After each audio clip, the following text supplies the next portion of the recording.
ये कहते हैं कि आपके गुरुजी देवी देवताओं की पूजा देते हैं, ये पूजा नहीं है इनकी। जैसे आप जी को बताया था कि जैसे पति भर्ता लड़की होती है, वो उस पूरे परिवार में अगर प्रेम से रहती है तो बहुत अच्छी भगवान कहलाती है। नो का अपने पति से किसी से ढंग से बोलूँ नहीं, किसी से बात नहीं करूँ, इससे रोटी पाऊँगी, इसे कपड़े धोऊँगी, हैं तो वो कलह का कारण बनेगी, तो वह पति भर्ता होते हुए भी वह नकमी है। तो इसलिए हम यहाँ भक्ति करेंगे, और ये ब्रह्मा विष्णु महेश हमारे अंश हैं, अंग नहीं, अलग नहीं है। जैसे प्रसंग चल रहा था उस पर फिर आते हैं कि परमात्मा ने बताया है कि तुम साहेब, तुम संत हो, तुम तो सतगुरु, तुम हंस। अब रामानंद जी ने कहा है कि तुम ही भगवान हो और तुम ही सतगुरु हो, सच्चा ज्ञान देने वाले। तो 600 वर्ष पहले परमात्मा ने आके बताया था। अक्षर पुरुष एक पेड़ है, यानी एक सतगुरु की भूमिका की वो भगवान तो है ही है। वेद बताते हैं वही परमात्मा आकर यहाँ सच्चा ज्ञान देता है, लोकोक्तियों के माध्यम से, दोहलियों के माध्यम से अपना ज्ञान प्रचार करता है, जिस कारण से लोग अनजान में उनको कवि करने लग जाते हैं, लेकिन वो परमात्मा होते हैं। अक्षर पुरुष एक पेड़ है, सरपुरुष वा की डार, ज्योति निरंजन को सरपुरुष भी कहते हैं, अभी आपको पहले डिफाइन किया था। और तीनों देवा शाखा है भाई पात रूप संसारे, उल्टे लटके हुए संसार रूपी वृक्ष जो जमीन से बाहर दिखाई देता है, उसको डिफाइन किया परमेश्वर ने कि अक्षर पुरुष तना, अक्षर पुरुष तना, उससे एक मोटी डार निकली है ज्योति निरंजन, यह सरपुरुष समझो। उस मोटी डार के फिर 3 शाखा हैं, रजगुण ब्रह्मा, सतगुण विष्णु, तमगुण शिव जी। और पात रूप, उन तीनों शाखाओं के आगे फिर हम पात हैं। अब यहाँ एक तो ये जो इनकी धारणा और सोच गलत है, उसको दास क्लियर करना चाहता है कि जैसे हम कोई भक्ति रूपी पौधा बोएंगे, यानी कोई पौधा लाए आम का, और उसको जड़ की तरफ से बोना चाहिए, समझदारी है गड्ढे में, और जड़ की सिंचाई करनी चाहिए। तो जड़ की सिंचाई हम करेंगे तो वो तना भी, डार भी और टहनी भी बड़ी होंगी, वो पेड़ बनेगा।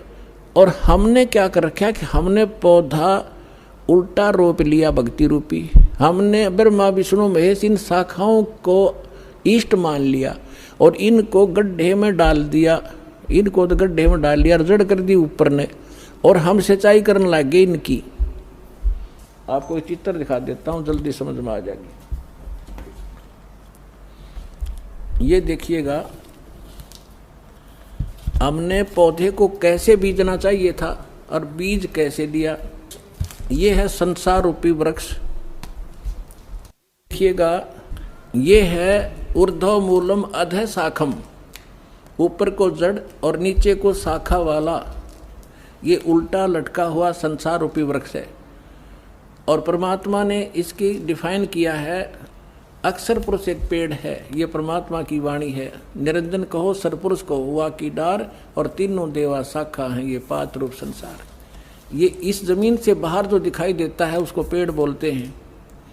अक्षर पुरुष एक पेड़ है, सरपुरुष यानी ज्योति निरंजन वा की डार, और तीनों देवा शाखा हैं ये पात रूप संसार। हम यहाँ पर हैं पात रूप संसार, और जो तीनों लोकों में प्रवेश करके सबका धारण पोषण करता है वो है उत्तम पुरुषत्व ने। ये है जड़ मूल सबका मालिक, यहाँ से हम सबको आहार मिलता है। यानी इस सरपुरुष, अक्षर पुरुष और ब्रह्मा विष्णु महेश तक का पालक यही है, लेकिन थ्रो प्रॉपर चैनल हम तक पहुँचता है। अब जैसे श्रीमद् भगवद गीता अध्याय नंबर 3 के श्लोक नंबर 10 से लेकर 15 तक विशेष विवरण है कि जब ब्रह्मा जी प्रजापिता ने सबसे पहले सृष्टि रचकर उनको संदेश दिया था कि तुम अपने यज्ञ अनुष्ठान करो और उसके द्वारा देवताओं को बढ़ाओ, शास्त्र अनुकूल साधना करो और उनसे देवताओं को बढ़ाओ, और बड़े हुए देवता तुम्हारे को बिना मांगे ही इच्छित भोग दिया करेंगे, और जो अपने संस्कार प्रारब्ध में मिले हुए से और उसमें से कुछ दान धर्म पुण्य नहीं करता वो तो चोर है भगवान का।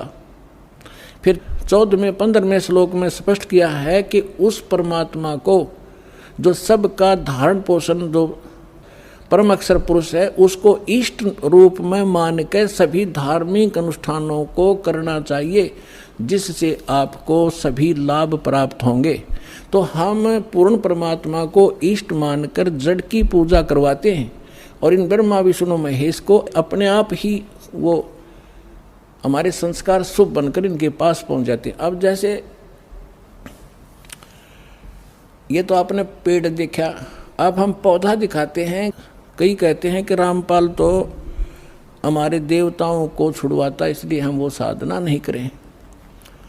ये तो बालक हैं, बालक वाला ज्ञान वाला व्यक्ति ऐसी ही भाषा बोला करता है। जब उनको ज्ञान होगा तो पता चलेगा कि दास ना देवता छुड़वाता, आपको उन देवताओं को ढंग से पूजने की तरीका बताता हूँ साधना का, जिससे आपको लाभ मिलेगा, आपका जीवन सफल होगा। अब देखिएगा, आप कोई पौधा लाए तो उसको ये ऐसे बीजना चाहिए, और आम व्यक्ति इसको स्वीकार करेगा। सीधा बीजा हुआ भक्ति रूपी पौधा। अब ये मूल है, पूर्ण परमात्मा अक्षर पुरुष जड़ है। इसको गमले में या गड्ढे में लगाया और सिंचाई की, सत भक्ति की, तो इस जड़ से फिर ये सभी देवता, ये तीनों देवा शाखा, ये बड़े हुए, पेड़ बन गया। पेड़ बनकर फिर फल इनका लगेगा टेन ब्रह्मा विष्णु महेश को।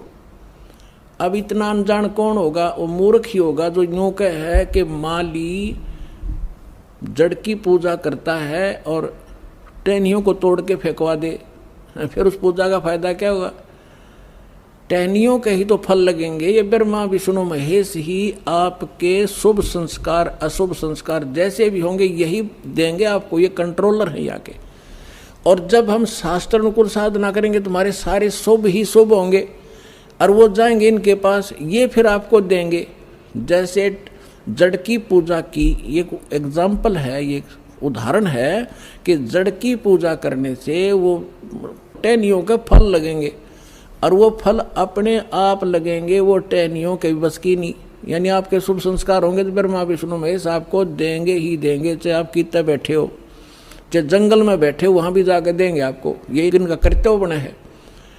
अब आप कैसे कर रहे हो और दास क्या करवाना चाहता है ये देखिएगा। आप ऐसे कर रहे हो, आपने क्या किया है? भक्ति रूपी पौधा यानी साधना शास्त्र विरुद्ध कर रखी है। आप ब्रह्मा विष्णु महेश को इष्ट मान लिया और इसको गमले में लगा दिया टहनियों को, और इसकी इनकी पूजा शुरू कर दी, जड़ छोड़ दी। ये भक्ति रूपी पौधा आपका सूख गया, जिस कारण से आपको कोई लाभ आध्यात्मिक प्राप्त नहीं हो रहा। दास कहता आप इसको ऐसे कर लो, बस ये ब्रह्मा विष्णु महेश है, इनका फल लगेंगे इन टहनियों के, और बिना मांगे ही आपको फिर ये फल दिया करेंगे जब आप इस मूल की पूजा करोगे। एक कैसा दे सब सद है, एक कैसा दे सब सद है, और सब सद सब जावे, माली सिंचे मूल को हो, फल फूल ए गए। इतनी सी बात है, और ये हमारा शास्त्र अनुकूल ज्ञान है और शास्त्र अनुकूल साधना है। प्राप्त करो और अपना कल्याण कराओ।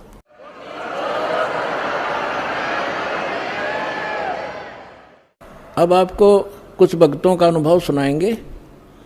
पुण्यात्माओं, सौभाग्य आपका, आपको ये अमृत वचन, ये तत्व ज्ञान सुनने को मिला, और परमात्मा की दया हुई ना। इस काल के कोल्लों में हमारे दादे मर गए, परदादे मर गए उसी परिवार पोषण में, और ये यहाँ तक लाने का कारण भी परमात्मा ही आपको मेहर कर रहा है। सत्कर मान लेना ना, ये कदम भी इधर नहीं चलने दे। काल इतना दुष्ट है, आपके ऊपर परमात्मा की मेहर बड़ी नज़र न्यारी है जो यहाँ पहुँच रहा है। ये सत्कर मान लेना। तो इसलिए पूरा ज्ञान सुनो, आपके हृदय में जो मैल है सारा साफ होगा, भगवान विराजमान होगा, सारे काम ठीक होंगे, आपका रोग कटेगा, आपको धन मिलेगा और मोक्ष मिलेगा। सतलोक चलेंगे, फिर जहाज में बैठकर चलोगे।